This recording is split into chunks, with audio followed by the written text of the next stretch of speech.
Okay.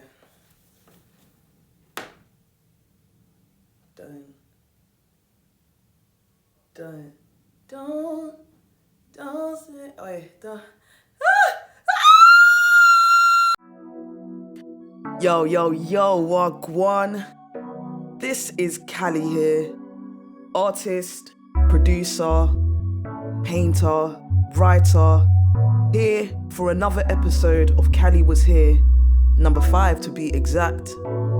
Now, if you're looking for videos to help you, you're in the wrong place. This is the place where we help ourselves. And with that, let's roll that intro clip and get into this episode real deep. I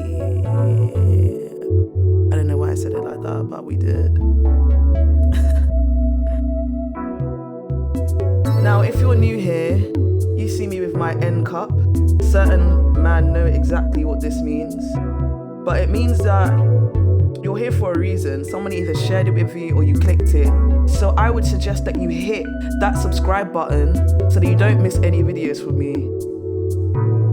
Because you know they're going to be fun. You know they're going to be lit. You know they're going to be informative. We're going to get to the meat and the juices of the conversation. We don't beat around the bush. And the first question that we always ask on every episode is, how is your being today beautiful? Now, let me put the tea down because there's a lot of things that I need to get through, yeah? I learned a really good lesson this week, or in the past 2 weeks, but last night topped it off. So, quickly, I went to Toka Social for an event called Shoot Your Shot that was run by Rever, yeah? And it was lit. Walked in, played a game of, so it's basically like an arcadey sort of football game. So the footballs come at you, you have to kick them and hit targets, yeah? So I played the first game with Remy. Then I met 2 beautiful humans, Ebbs and Jess. And we had a great time. We were making jokes, we were teasing each other, and it was lit. And then once they left, I got a drink, went to the dance floor, twirled it around a little bit, you know what I'm saying? They played some good tunes, and I was just enjoying my life, and it was amazing. It was amazing. There's also other things that I've been doing which I've not spoken to you guys about, which is partly why I took a break. One of the things that I've been doing is learning to code Python. Yes, I've been learning the programming language Python, and I've also started basics in SQL or SQL. And the reasons why I've done this is because I am no longer available if my time is not going to be paid for sufficiently. And if that's the standards I'm setting, then I need to put myself where those standards are upheld.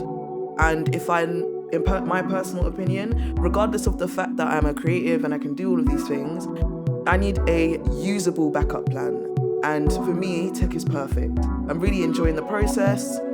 And it's also opened up new spaces of ideas for me, which I didn't expect. So one of the things that a new idea that I thought about was to make a virtual exhibition based on programs of code that explore the redundancies of false value in society. I'm going to put a little example here because it's quite funny.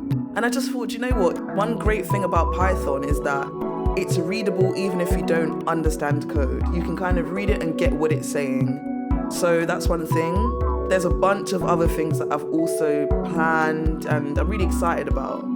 But let's move on to the next part of this, right?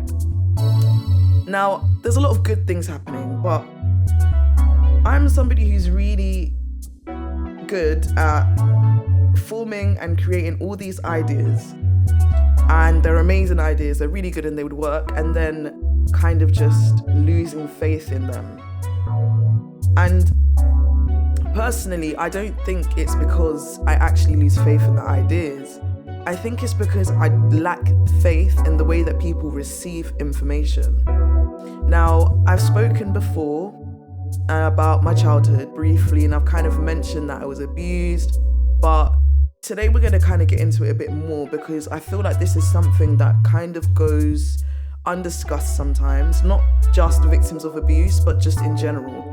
And it's the fact that when you've come from an experience or many experiences, repeated experiences, where your emotions or your thoughts or your ideas or anything in those realms of something that's to do with you is not acknowledged, And you are also in a position where, in order to understand other people's thoughts, ideas, and etc., you have to watch them and observe their tone, their behavior, their voice to understand the world. It gives you this really toxic idea that when people say something to you, it's not what they meant. Like, you're looking for other signs in what they're doing, right? And equally, you believe that when you express these things to people, that it's not necessarily being received correctly. Now, in toxic situations, like the one I just left, that is true. So my partner did never communicate to me what the problem ever was. I always had to prompt that conversation, and I never got an answer out of them. But what I did get was lots of non-verbal cues to tell me something was wrong. Now, as humans, it's not our job to be looking at that and trying to understand that as any form of communication, because it's not communication, it's a state of being. And I'm not gonna lie, this past 2 weeks have really pushed this point home. Like, one of the things that happened when I went out yesterday was that I saw somebody who I was intimate with, and they were the first woman I was ever intimate with. And at first I didn't recognize them, and then after a while, because they were in the same booth with me, as I was like, hold on, I recognize you. So I was like, hey, I think I recognize you. And she was like, oh, I don't remember you. And I was like, oh. She was like, what's your name? And I was like, I'm Kalli. She was like, no, I don't remember your name either, sorry. When was this? I was like, it was a while ago. She was like, yeah, don't remember you, sorry. And I was just like, rah. But you know what, yeah? I took it as what she said. See, old me, I would have been offended. I would have thought she was lying, even though I don't fully believe her, but it's fine. Like, I took it as what she said, and I carried on and enjoyed my night. And I feel like the biggest thing that you see, like what I'm talking about, it actually is a form of emotional maturity, and it's also like an attachment of resilience. Because now I'm in a position where I don't even care what you say to me anyway. So I can look at you and I can think, oh, I think they're feeling this or whatever, and like, that's natural, but I don't take any of it on. I'm just gonna listen to what you say. I'm gonna respect what you've said to me and take that as the truth. But even if you do say it, I don't care anyway. I don't care anyway. Because I'm not here to manage or to enhance or stabilize other adult people and their emotional beings.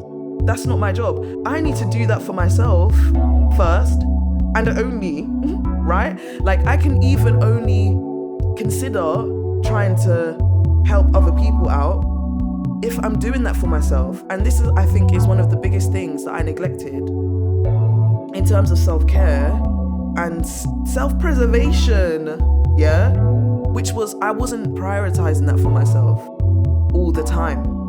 And now I'm in a position where it's like, nah, I need to do that, because if I don't do that, then everything's a flop. You feel me? So yes, it's been a very good 2 weeks, challenging as usual.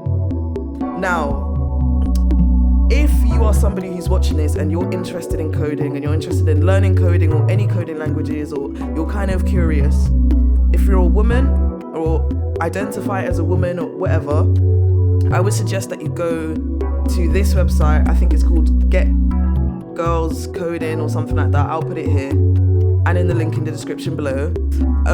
The course that I'm currently taking is CX50's Introduction to Programming with Python, and it's amazing. They have problem sets that you have to solve each week, which are really good at curtailing any areas that you may not understand as clearly as you thought.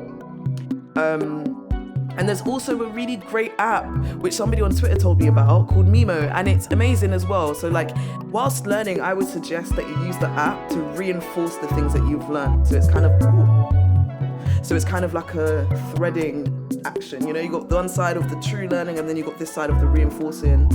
Obviously, programming is a language, so the more that you can kind of learn to speak it and stuff like that, and learn the things around it, the better. And I would also say to you, if you are a creative, always make sure that you can collect the bag from multiple sources, not just your creativity, because baby, some of these people, they don't pay your invoices on time. And so when you need their shmoney, you need reasons, and not reasons, you need methods to be able to get it. So I always suggest to you that you secure your own bag. Yeah? But that's been it, my lovely, beautiful people. Thank you so much for watching. I hope you've enjoyed this episode. And once again, subscribe if you've reached this far, because girl, you're part of the family now. You're part of the family now.